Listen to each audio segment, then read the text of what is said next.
Happy Monday, everybody. Thank you so much for downloading or streaming the Be Our Guest podcast. Today, we've got a different type show. We're going to sprinkle these in here throughout 2026. We're calling this one, What's Your Story? And I got this idea over marathon weekend because that was the theme of the weekend. It was a storybook theme. And I thought, well, what's the story of our listeners? So we're going to jump through our community and talk to some of our great listeners and get your stories. Where did you first kind of fall into the Disney fandom? Where did you kind of fall into the Disney online community? What was your first trip like? If we went all the way back to that first encounter with a Disney destination, what are some of your favorites? Restaurants, attractions, shows, stuff like that. We want to get to know our listeners here in 2026 with quick, small shows, but this one turned out to be normal length, and maybe they will be. But we just want to find out what's your story. And today, we have Zach from Connecticut, and I got to share some time with him at Marathon Weekend in the half marathon, and we get to talk to him today, and I'm so glad we got to do this. So let me know what you think about this type of show over in the Discord. I'd really appreciate your feedback. Don't forget, today's show is brought to you by the Magic for Less Travel. We'd love to help you plan your next Disney adventure for no additional cost to you, so check out all the details today over at themagicforless.com. Please also use that Amazon affiliate link when you shop online. Just click through beourguestpodcast.com/Amazon. That really helps us out.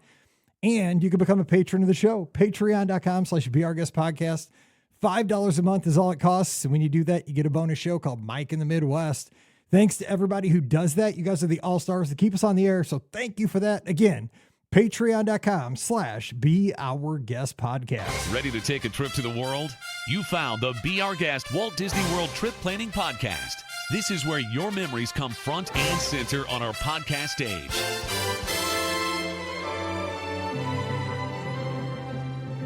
Happy Monday, everybody. Thank you so much for downloading or streaming the Be Our Guest podcast. I'm your host, Mike Rallman from beourguestpodcast.com and one of the senior agents over at the Magic for Less Travel. Happy Monday to you. Hope you're having a great start to your week. Glad you are here because we are going to have a fun show for you today, and we're trying something just a little bit different to mix it up here as we start March, and we're getting ready for our anniversary here for another year of the Be Our Guest podcast. And want to try something, not really a trip report today, but kind of a get to know you with some of our members of our community. And today we're going to head out to Connecticut and talk with one of my good buddies, Zach, that I actually got to share some time with down at Marathon Weekend. We spent some time on the course for the half marathon, ran around Walt Disney World a little bit together. And so the genesis of today's show, real quick before we get Zach in here, is if you were at Marathon Weekend, they had a pretty cool theme this year. It was called, it was all based around storybooks, and all the 5K, the 10K, the half marathon, the full marathon, the themes were based on stories. And so the medals had story themes, the shirts had story themes, and Riley was out in the corrals kind of getting everybody's story. That's what I like. Riley, if you don't know Run Disney, Riley's kind of an announcer, and he's the man of the people. So you have the guys on the stage, Carissa, John Pelkey, some of the other folks. But Riley's out there. He's the remote man. He's out in the corrals. He's talking to the people while we're getting ready for the races. And he was just asking everybody, what's your story? Why are you standing out in a parking lot at 4 o'clock in the morning, getting ready to run at 5 a.m.? Why did you, travel across the country from across the world to run this race this morning? What's your story? And I thought, man, that's a great idea. I want to get to know our listeners. Like, what's the story? What gets them listening to a podcast? Why are they into Disney? What's the story? So we're going to do some of these shows throughout the year, just kind of maybe step away from the details of a trip report just for a couple shows here and there and just find out more about our listeners. What's the story? So Zach is going to come on and we're going to work our way through this kind of workshop, this first trip through this new exposition here. So Zach, thanks for coming back on the show. Glad to have you. What's going on? Glad to be here, Mike. Happy Monday. Glad to take a break from the start of another busy work week up here in cold, snowy Connecticut to talk some Disney with you. We are recording into the future, so hopefully by now it's nice and balmy. I don't know how it is in early March in Connecticut, but it can't be as cold as it's been. And you are a hardy outdoor runner, by the way, so more power to you and Laurie. We were talking about that in the pre-show. I am. So funny enough, as this show airs, yesterday I will have my first outdoor Northeast half marathon of the season up in New Hampshire. So we're obviously let's get some positive vibes for some warm weather before March 1st, because it could go either way up here. It really can. Oh my gosh, let's do that. So I want to say though, one of the things that I enjoy most, we got to spend some time together on the half marathon down in January at Walt Disney World, and it was a very good time. So real quick, what did you think of marathon weekend before we dive into this? Because this is going to be a shorter show, kind of we're compact. We're going to just really answer some questions, but give us real quick, maybe 3-4 minutes on marathon weekend, the whole overall experience for you. In 2 words, I'm hooked. Okay. That was my first marathon weekend experience. I did the 10K and the half. Started the race with next to you, Mike, and then finished obviously the half marathon next to you too, which was great. Awesome to get to do that. After doing a bunch of running experiences around home, Disney does everything in the Disney fashion, right? It's the entertainment on course is like nothing else. I took my headphones out of my ears in both races because I couldn't hear the music I was listening to anyways, because they have plenty to keep you distracted on top of the character experiences and just the nostalgia or the different park experiences for someone like me who's been growing up going to the parks, to get to run through them and to see backstage, on stage, and there's nothing else to describe, or it's indescribable to get to run down Main Street with people cheering you on, to get to run through the castle to see Main Street all lit up well before the day guests arrive. So just to say I'm sold, and I understand why people keep going back despite the cost and the commitment and the time commitment. I fully intend on registering for Dobie here in a few weeks, just to put it that way. Yeah, I'm back in again. They've got me. They've had me since 2016. Yeah, it's gonna be fun. It's gonna be fun again. So, yeah, it is. It's a vibe, man. Going down Main Street with people cheering you on. You just don't get that anywhere else in life. And going down that finisher chute, and just the random thing, like seeing Luis, our good friend who's a security guard, cheering you on at Epcot. Just backstage.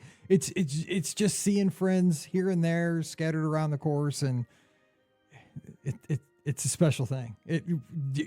You're blessed when you get to do that, because you're not going to get to do that forever. Like I'm getting on the other side of that. I know there's only so many of these left in me, and I really do appreciate them. So I'm glad that you got your first.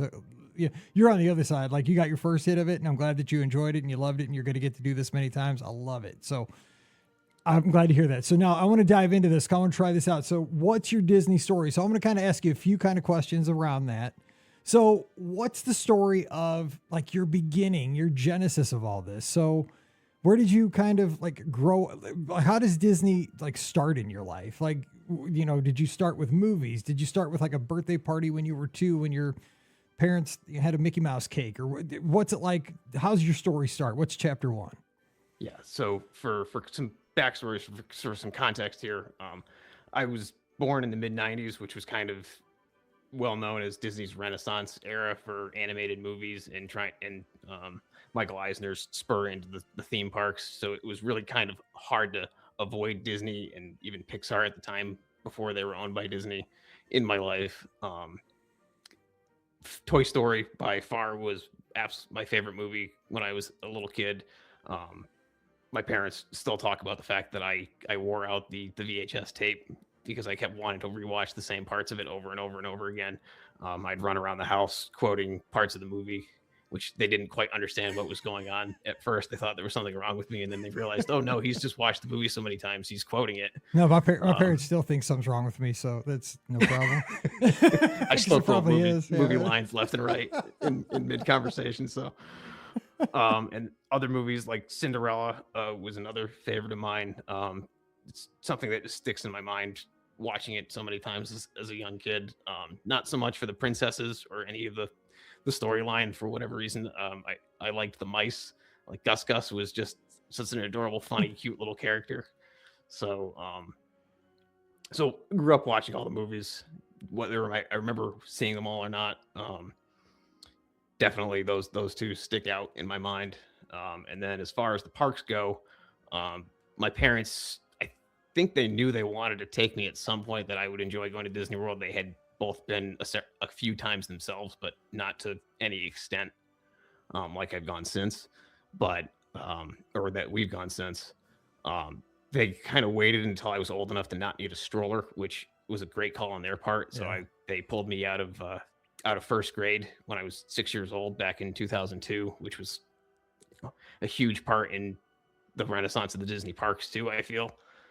So I have a lot of nostalgia for the parks, and especially Epcot and around the Millennium Celebration at that point in time. But once I distinctly remember walking into Epcot for the first time, and I was hooked. Everything about it, I just, as a 6-year-old, even I loved, and have those memories and that nostalgia to this day. Let me stop you there though, because that's interesting to me, because as a 6-year-old, a first grader, and Epcot, there seems some disassociation there, because Epcot's typically not the park for kids. You think like that's Magic Kingdom, that's even Animal Kingdom for kids of that age, right? And you're like, oh, Epcot, immediately I loved it. So you kind of, that's not what people would expect. So why do you think that was for you?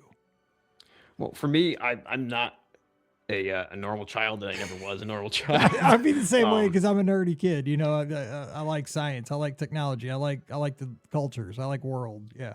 Yep, that's exactly, you hit the nail on the head there. That describes me to a T. I've been a technology nerd. I work in information technology as my professional career. I'm a history nerd, and I love all the edutainment, if you will. Nice. So what do you like? Give me, so you stayed at Caribbean Beach, you said. Do you remember? I love hearing those first trip kind of core memories that maybe you even have as a little kid, because sometimes it's just like a vibe, a feeling that you remember. Like, do you remember, like, I remember going to a hat store in 5th grade, and I don't know if it was Sir Mickey's or if it was whatever it was. But I just remember the theming of the stores at the Magic Kingdom. We only went to the Magic Kingdom for a half day, but it felt so different than Six Flags. Like, what do you remember from that trip? Like, besides going into Epcot, do you remember any kind of crazy memories? Yeah. So, Florida at that point in May in 2002, it was having record-breaking heat. I remember that we stayed in the resort. Caribbean Beach from then to now has changed a bit, but I distinctly remember that we stayed in what was called Trinidad South at that point in time. I think it's just called Trinidad now. Mm-hmm. I haven't stayed there in quite a few years, but I remember that we were the last bus stop getting to and from going anywhere at the time, way before the Skyliner was even a twinkle in someone's eye. And I distinctly remember too that it was so hot that trip that we saw some Disney ducks walking outside our room and opened the door, and they just kind of wandered themselves in because they thought it was kind of nice to just cool themselves off too. That's wild. in our air conditioned room, because we were on the first floor. Oh my gosh. And so that was back probably in the customs house days, where you had to because those was so confusing back in I don't even know, because you were young, but I don't know if you would even recall this whole process, but at Caribbean Beach back in the day, you had to actually go check in at a building called the Customs House, which was just a building. It was so weird. It was just a building for checking in. Like, there wasn't even the food court in that building. There wasn't any services in that building. You just checked in there, and then you went to, it was, then the rest of the resort unfolded. It was such a weird setup.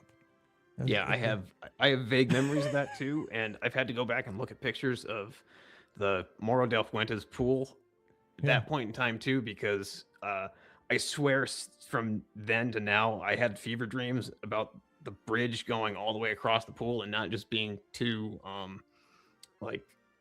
towers on either side that don't connect. I every time I look at those or see pictures of those, I go, I remember those connecting. That was a bridge. I don't remember going across it, but I remember that being a bridge. And sure enough, they changed it at some point. Yeah, see, that's kind of it's stuff hard I to love. find pictures of the things from the past like that. And I love stuff like that, because there are ghost memories of Walt Disney World. Like, that was that way back, way back when. But you look at it and you're like, was it always like that? Maybe no. So one of the other things you mentioned in your notes, you left you did the Leave a Legacy tile. So is that still there? Do you get a chance to visit that, or is it gone? Or yeah, so for whatever reason, again, as a weird nerdy 6-year-old, I was infatuated with all the Leave a Legacy towers or statues, as you will, that used to be in the entrance to Epcot. Oh, the big like monolith, the big things. ones on stainless steel tiles. Yeah. So my parents, even though it was a little bit pricey, even for 2002 at the time, my parents agreed to buy one for me and had my picture taken and everything.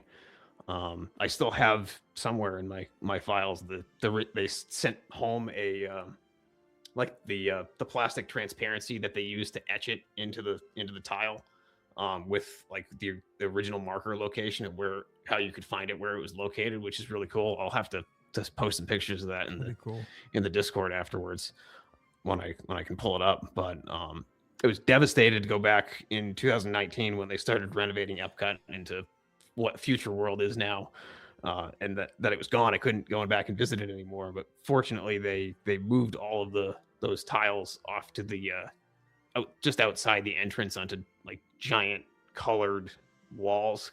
It looks kind of weird to me, knowing what it used to look like, but it's such a cool thing for a Disney nerd like myself to always be able to go back to that, at least until Disney renovates again, and point out there's me on my very first trip here, and that was 24 years ago at this point, so it's pretty cool. That is cool to have for your first trip. I mean, plus it was that Millennium Celebration vibe. Like that's what they did for that. It's like leave your mark on this Millennium Celebration at Walt Disney World. I wish I'd have had that.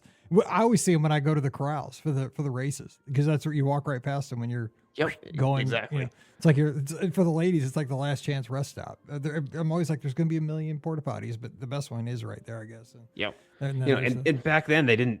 I know they didn't sell that well, because I think they sold them from 2000 to 2007 or something like that. So it was kind of like this weird thing, and I know nobody liked looking at them when they walked into the park because they looked like tombstones or other strange things. But to look back at it now, I'd buy one. I want my mug up there. I mean, nobody wants to see me, but I'd like to see me. That'd be cool. I'd like to see myself. Oh yeah, no, it's to say I'm a part of a small, tiny little. Yeah, exactly. Less You're than an there. inch square of Epcot. I'm there. I mean, you're in Connecticut, but you're also at Epcot right now. I mean, that's exactly. The better, that's awesome. Okay, now let me ask you this. Okay, so you went the first time. So what's your story of that you go back now? Like, what draws you back? What is it? Nostalgia? Is it the food? Is it the attraction shows? Like, what if you had to narrow down to a couple things? What draws you back as a repeat visitor? What's your story there? So I was fortunate enough to go back every year, every couple years with my parents or some other relatives. Had some great trips and some great memories, especially with my grandparents and some aunt and uncles and some cousins who I didn't really get to spend a lot of time with growing up, and still don't get to see that often, which were some fantastic memories to be able to spend time with all of them. And nowadays, as an adult, I go back because to me it's an escape from the real world. I work in a 24/7 manufacturing environment and do IT support for that situation, which is a pretty high stress job at times. We don't make medical equipment or any pharmaceuticals or anything that could save people's lives. Where I work, we actually make some sporting goods equipment, but it's still a stressful environment. And to be able to break away from that 100% and just be in the Disney bubble and not have to think about work or think about what's going on in the real world for a couple of days, it's a nice escape, if you will. I'm 100% with you. I mean, I work in the Disney bubble, but I work every single day. I work 7 days a week, and I'm on call from the minute I get up till 10 o'clock at night. Like I step away from the computer to eat dinner and to, walk the dog and to get, run on the treadmill in the morning. But I work every day, and until 10 o'clock at night, I'm checking that email at least every couple hours. I get you. But when I'm on my vacations, I have somebody cover for me the entire time. I never open a laptop for that whole marathon weekend, and it's the greatest feeling ever. Because I can escape, like I'm just there with my friends, having a good time, eating great food. That's exactly it. It's the bubble. Yep. It's the escaping of reality. I don't ever read the news. I know, unless, every once in a while, like a push notification will sneak by and I'm like, I hate that. That's the worst. Yeah. So that's I get exactly you there. it. So like, I mean, when you go back, do you go to a variety of resorts? Do you tend to go to the same restaurants? Do you try new, like, what's your kind of, motives when you go back on repeat trips? Like, how do you try to go about it? On repeat trips, and my parents and I tried for very early on to make it a goal of ours to try to like make every trip different, which is not that hard to do because there's so much that evolves or changes from day to day and year to year and even season to season with different Epcot festivals or other seasonal offerings in the parks, to try to do something different every single time. Whether it's a new restaurant or staying somewhere different or trying a new mode of transportation or doing a new attraction or seeing a new show or trying a fireworks dessert party, something along those lines every single time, because no two trips are ever the same. Say you do marathon weekend in January, you go there for a Run Disney race, you go back in May, like I have a trip booked to go back just as a solo trip, just to enjoy myself for my birthday in May. And that will be during Flower and Garden Festival. So Epcot will be completely transformed from the last time I had been there in January, when everything was not cold, but not alive and coming to life for the summer. That's true. Hey, we had good weather for Marathon Weekend. Could have been way worse. A few weeks later, it was really cold. We got lucky. That's all I'm gonna say. That weekend we were in Disneyland. It was so cold down in Florida. We got so lucky. Now, let me ask you though, because I want to hit a few things here. You're in IT, so you're obvious. I've always been, I've talked about this on the show. When I was a kid, I was such a nerdy kid that I ran a BBS, which you're way younger than me. You probably don't even know what that is, but it was like the internet before the internet. It was a way that Commodore 64 computers could talk to each other through modems. But I had a setup at my house where other people all around St. Louis, because it had to be local because of long distance back then. We had landlines. But all of St. Louis would call my BBS, my bulletin board, and could post messages and download illegal games. Like share software, which you're not really supposed to do back in the 80s and 90s. But everybody called the Far Side BBS, which is basically what it is. It's like the Discord server right now. It's almost the same thing. It's like we've gone back like 40 years. So I've been like a nerd like that my whole life, and I loved it because it was just a fun way to like talk to people and have conversations about it. It's like the Discord, like we talked about computer games, talked about sports, we talked about everything. And so I've kind of been that way the whole time. You're in IT, so I feel like we're kind of on the same wavelength there. But how did you stumble your way? Because I found my way into the Disney community because my wife got me an iPod. I didn't want to listen to music. I love the idea of an iPod. I was like, this is a cool piece of technology in the history of the world, but I've DJ'd my whole life. Like I'm musiced out. And I stumbled across Inside the Magic, which was a podcast back in the day, not a crazy website that posts crazy headlines all the day. Back in the day, it was a really cool podcast by Ricky Briganti. And I was like, this comes out once a week and it's free. And you just got to sync the sucker to back then you had to actually plug in a USB cord to your desktop and download through iTunes and sync it. And it was a big mess, but back then it was easy. You thought. And I found a free, Disney podcast, and I found WDW Today and other ones. And there were books at the library that had, published websites you could go to, like, there were just message boards and stuff. So I did all that. I don't know if you came in that way. Like, what was your first encounter with like the Disney online fandom / podcast and all that stuff? How'd you stumble into it? So being a nerd and just kind of being online all the time, I was a very early adopter of websites like All Ears or Disney Food Blog way back in the day when both of those first started. But really, the weirdest, the strangest crossing of paths I had was in 2011, so not very long after the Be Our Guest podcast started. I happened to have a driving school instructor that somehow we made the Disney connection on a driving lesson. So he and I just from that point forward chatted about going to the Disney parks and Disney World just to pass the time on our 2-hour lessons from that point on. I think he was wearing just like the most subtle hat that just had 71 on it with some emblem. That's and so cool. Only a true Disney nerd would pick up on something like that, a la me. And we at some point we had started talking about, listening to try to, feel like you're in the parks when you're at home and listening to background loops or other like park ambiance just to have on in the background when we're working or just, browsing online, things like that. And he suggested, hey, if you like listening to things like that, you should check out Magical Mouse Radio or the Be Our Guest podcast. Oh my God, the driving instructor is the bomb. I miss Magical Mouse Radio so much. Oh, poor Live 360. Oh, I do too. I had that on all the time from that point forward. I love that more than the show. More than the podcast. I think at one point because it was so fun. It was like I love the show, but man, I used to love messing with that station. Oh, Yeah. R.I.P. I had that on all the time. All the time. And the funny thing is, shout out to Glenn if you are still listening to the Be Our Guest podcast. He and his wife had since moved out of the frozen north of Connecticut at some point after having me as a student, and he and his wife are now, last I knew, both cast members at Walt Disney World, which is an awesome like full circle story there. Glenn has to be driving some sort of transportation down there, right? I mean, he's got. I hope so. I really hope so. Safely driving some kind of transportation. That is so cool. I mean, so I love that though. So that's the crazy. I had no idea. That is I can't wait to tell my dad. Because my dad is a radio guy, right? And these stories just kill me. How people find. That's why I love. I mean, it's probably not entertaining anybody that's listening to the show other than me. But that's crazy. Okay, so I want to jump into another portion of the show. Besides just here, this is the entertaining Mike section. It's over. But I appreciate that. And I appreciate Glenn. Thank you, Glenn.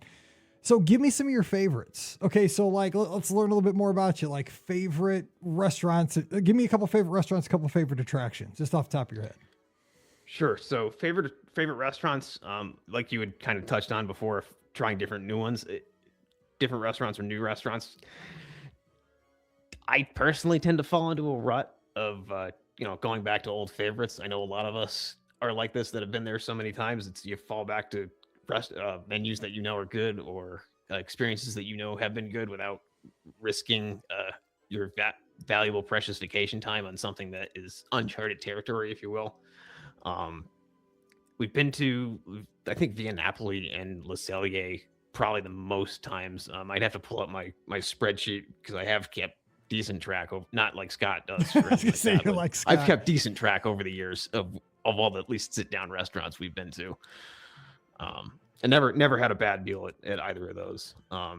Though my mom and I ate at Trattoria Al Forno because we stayed at the boardwalk for marathon weekend the night before doing the 10K just to do some carb loading. And I will absolutely be going back there because the gnocchi that she had and the lasagna I had were out of this world. That lasagna is so good there. And it's so cute. Like it looks so good. You can hardly want to eat it, but it's delicious. You do. And it's such an underrated restaurant. That's why I want to always ask that question, because I think we're going to get a lot of underrated places that we don't maybe bring up all the time. I like that.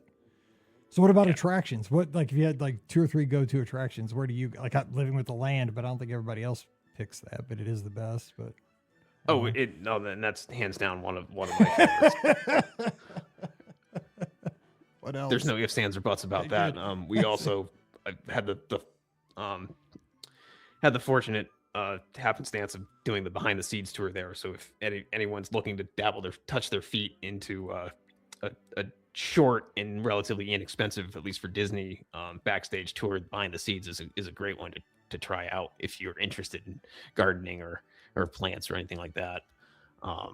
But some of my other favorites, hands down, are Tower of Terror and currently Rock and Roller Coaster, which I know is, while I'm sad that it's evolving, I'm from Aerosmith. I'm very much looking forward to it changing into the Muppets because I'm also a huge Muppet fan and they are very near and dear to my heart. So I'm looking forward to seeing what Disney does with that space very, very soon here. And I got to ask you this. So Epcot's your favorite park. You put that in the notes. So we already kind of talked about that, but your favorite nighttime spectacular, because we're on the same wavelength here too. Yeah, I just got to get it from you because my favorite nighttime spectacular is and always will be Illuminations. There is nothing that will ever come close. But you're a Happily Ever After fan as well. I mean, and that's a good show. Yeah, I mean, as far as what's currently running, it's definitely Happily Ever After. I've only seen Fantasmic once, and it's been about 20 years.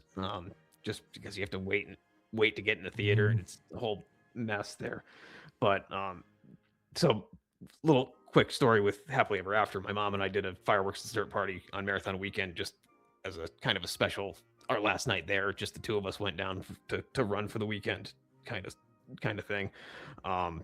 After doing the half marathon that morning and getting to run down Main Street and through the castle for it had been a while since I had seen Happily Ever After for go the distance to finish out the show. I I'm not saying I was crying, Dude, it but wrecks there you. was absolutely a lot of dust in the air around that period of time because I was not expecting that. All she needs is a bum, bum, bum, bum, bum. Yep. I mean, because I've seen it too many times. I know it's coming. I'm like, here it comes, here it comes, here it comes. Oh, Yeah. stop.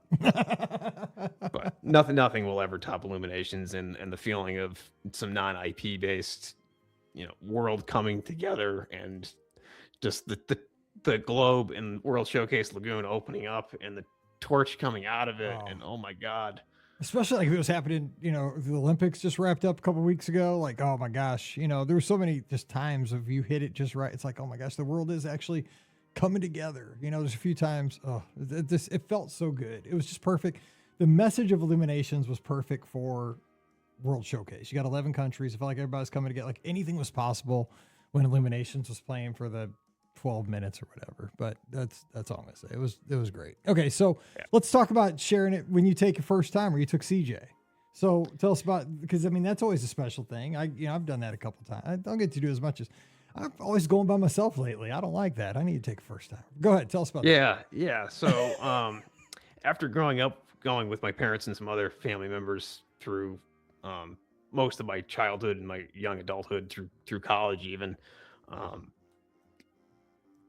When I decided with my partner CJ that he had grown up going to Six Flags New England here nearby to where we are in Connecticut. He had never had the chance or the opportunity as a kid or as a young adult to go to Walt Disney World. So I said, why don't we go? You're a huge Star Wars fan. He's watched all the Disney movies and is a Disney fan. So let's see if you like Walt Disney World. And what that did was it allowed me, who had been there a dozen times or so, to feel like everything was brand new to me again, because I got to see it through someone who had never seen it before. So it was because it was their first time and everything was new, everything was exciting, which kind of reflected back onto me, because even as a Disney veteran, at least I knew where to go, and I at least like to think that I was an awesome tour guide for the first time. I'm sure you were. I was able to share that my love of the parks with a first timer and see it through their eyes. And since then, I'm fortunate because we were able to share that enjoyment together. And it's not like some relationships that I've heard of where I have to drag my significant other to the parks, or, oh, do we have to go back to Walt Disney World? No, it's, when can we go back to Walt Disney World? I want to go back to Walt Disney World. Let's go to Walt Disney World. Yeah, that's a blessing when it's kind of, it's not like, okay, we're making a compromise. Like, okay, I will go if, then we got it, like an if-then statement. Like, you get nerdy, right? It's like an if-then statement. If I go now, then later we can do that. But no, let's go and have a good time together because we both enjoy this. Yep. That's good. That's a good deal. Now, look, you got another question. You actually sent me the notes for this, and you're helping me through this. I'm kind of stumbling through this idea, but I do want to explore this kind of topic with a few people. You brought up the idea of Disney adults, like childless Disney adults. And, there's that debate's been going on online for the last 6 months or so, whatever. Just talk about it. I mean, because I can't talk about it. I have 2 kids, and I've been going with kids. I mean, but I go down by myself for marathon. My problem is I just don't care, but I mean, some people, maybe they do. I just do my thing. I just think I'm just very laissez-faire, I just say live and let live, if that's what you enjoy. I mean, I like Mizzou football. We've been terrible forever. I mean, we'll probably never win a national championship, but you know what? I'm always going to root for Mizzou football. That's just who I am. That's what I like. I like going to Disney. If you don't like me for that, too bad. I like going to Walt Disney World. I like going to Disneyland. I like going on the cruises. If it bothers you, that's your problem. It's not my problem. I don't know. So what do you say to that? Yeah, I agree with that 110%. If it makes you happy, then don't be ashamed of it. You have no reason to be ashamed of it.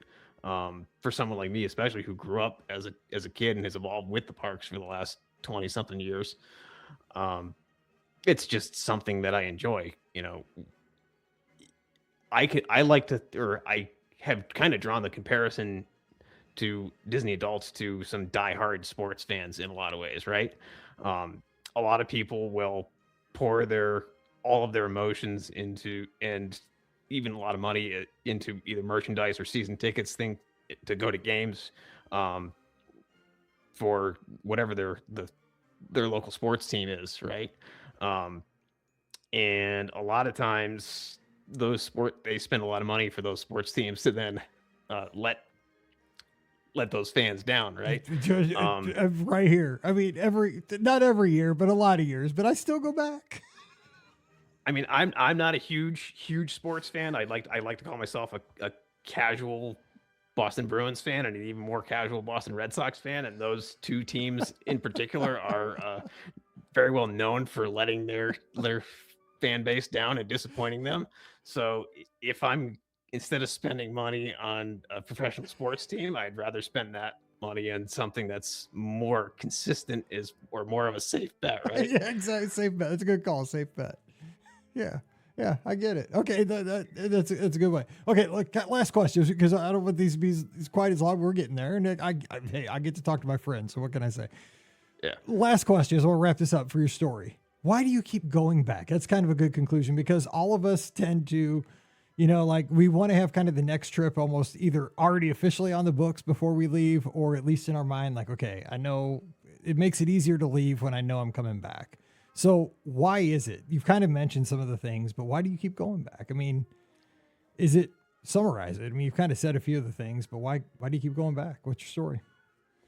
Yeah. So the first thing, like I've kind of touched on, is every single trip is different. The parks change enough from season to season. Epcot's always got a different festival going on, with the exception of a couple of year plus long celebrations. Looking at you, the Year of a Million Dreams, that was closer to 2 years, I think. Everything evolves and changes from visit to visit, right? And there's just the breadth and the depth of the parks and Disney Springs and the water parks and everything else that's on that property is so much that you can't possibly do it in one trip. So I know one of the negatives that's similar to being a Disney adult is, the comments that some people who aren't in the environment as much as we are say, oh, you're going to Disney again. Weren't you just there? Isn't it going to be the same thing over and over? And it's no, because you could pick what to focus the trip on, right? So like even for example, when I left Marathon Weekend, I wasn't feeling like I was disappointed because I was missing a couple things here and there. I was looking forward to all the things that I was going to get to go do on my next trip in May, or because I'm going to end up going by myself just to have a different perspective by doing what I want for a couple days and going to Flower and Garden Festival and kind of taking it easy without anyone else around. And then also looking forward to going back around Christmas time with CJ so that we can experience the parks at Christmas time, which neither of us have ever done.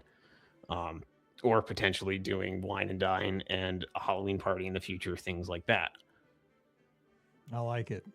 So I'm glad this is, I kind of like, I really do like this idea, because we've gotten to know you a little bit further, and there's so many different ways to kind of how we found ourselves into this fandom, how we kind of grew up as kids. Some of us didn't get into Disney till we were adults. Some of us, because I look back and my mom made me a birthday cake. I found a picture when I was 2 years old. It was a sheet cake, homemade sheet cake. It wasn't, I'm a lot older than you. It was like this. I was born in 73. I mean, shoot, you were talking about the stuff you're talking about. I was already teaching, but I mean, like, it was a sheet cake with like, the kind of the scary looking Mickey Mouse like on it that she made, right there in our kitchen. And she got like a little decoration kit she made, but a Mickey Mouse cake when it's 1975, I guess. And, so I've had Mickey Mouse part of my life. And here I am, like 50 years later, doing a Disney podcast and like running Disney races and meeting friends. But it's so cool because of the evolution of how these things change. You think about it, it's like, I think a lot of people on the outside think if you're a Disney fan that you're just going to see, Beauty and the Beast at the movies, or, that you're just a Disney movie person. But they don't understand like the community that we have. We are true friends. We're true family. I mean, like, we got to hang out running a half marathon, you make a bond when you run a race with somebody, right? I mean, when you get to share the memories at the finish line and we got to hang out, it's like when you hang out at the parks with people, it's special. I don't know. I'm kind of give you the final word, but I think that there's, until you really experience it and get to see like the community feel of everything, it's more than just visiting a theme park. It's really more than that. And that's kind of why I want to share these stories throughout the year. Yeah, this was great. I'll finish by saying, it's like you mentioned, it's great to get to share this with other people that enjoy the same things, whether it's your first trip falling in love with the parks as an adult, or someone like me who's been going for 20 plus years that got to grow up going to them and then is now getting to experience all of the things that the parks offer for adults, because it's not just for kids. We're not just kids that don't want to grow up, right? There's plenty, including the prime dining or alcoholic or other adults only options in the parks. It's not just for kids, right? And I just got to throw this jab in there too. There's something very personal about getting to watch Mike Rallman take a nap in the Hall of Presidents. Not the Hall of Presidents, I'm sorry. Carousel of Progress. Yeah, there's nothing quite like anywhere there's a show. Yeah, anywhere there's a show, dude, I'm out like a light. I'm just telling you. Oh, yeah, you were. Dude, marathon weekend, you got to take a nap. When you're running Dopey, hey, don't laugh. You haven't done Dopey yet. That's one of the rules of Dopey. Anytime you can get a nap in, you take the nap. I'm just, be ready. Yeah, that's 4 2 a.m. wake ups in a row. Yeah. You laugh now. I'm just telling you. Yes. What's your story? Take a nap next year if you're going to run Dopey. That's right. Dude, anytime those lights go, I'm a lot older than you. You shouldn't be like that with your elders. I'm going to not let you back on this show. No, Zach, I appreciate that. Was good. That had some smoke on it. I appreciate that. All right. Hey, Zach, thank you so much. And always good seeing you. And tell your mom I said hello because we got to hang out. And I'm glad we're friends, man. Thank you so much. Thank you, Mike. Thanks for having me. All right. Don't forget, today's show brought to you by the Magic for Less Travel. If you'd like to book your next Disney vacation with us, we'd love to help you out with that. No additional cost to you. Walt Disney World, Disneyland, Disney Cruise Line as well. Check out all the details today over at themagicforless.com. Please also use our Amazon affiliate link. It's beourguestpodcast.com/Amazon. Just click through there anytime you do that online shopping, and it supports our show with every purchase. And you can become a patron of the show. That really does help us out. It's just $5 a month. And for that support, you get a bonus show called Mike in the Midwest. So come over this week. We'd love to have you. Patreon.com/beourguestpodcast. And thanks to all the all-stars who support us over there. You guys are the best. So thank you so much. You can give me a follow on the social media at beourguestmike. That's on Instagram, x.com, and Threads. Where you need to be, though, is the Discord. We have so much fun there 24/7. It's like I said, it's like a live chat room / message board. It's the friendliest Disney community out there. Come on over. The invitation's waiting for you. Just come on. I'll give you the welcome as soon as you come in. It's beourguestpodcast.com/clubhouse or /Discord, whichever one you want to use. Both work. And probably no live show this Sunday night, but they're coming back soon, probably next week. So be ready for that. Watch for the announcement because I can't wait to take your calls again. All right. So for Zach on Connecticut, I'm Mike here in Missouri. You guys have a great week. Stay safe. Stay healthy. And oh, by the way, happy birthday to my wife this weekend. We'll see you real soon. You've been listening to the Be Our Guest Walt Disney World Trip Planning Podcast. If you have questions, comments, or would like to be a guest on the show, please visit our website at beourguestpodcast.com. Thanks for listening, and we'll see you real soon.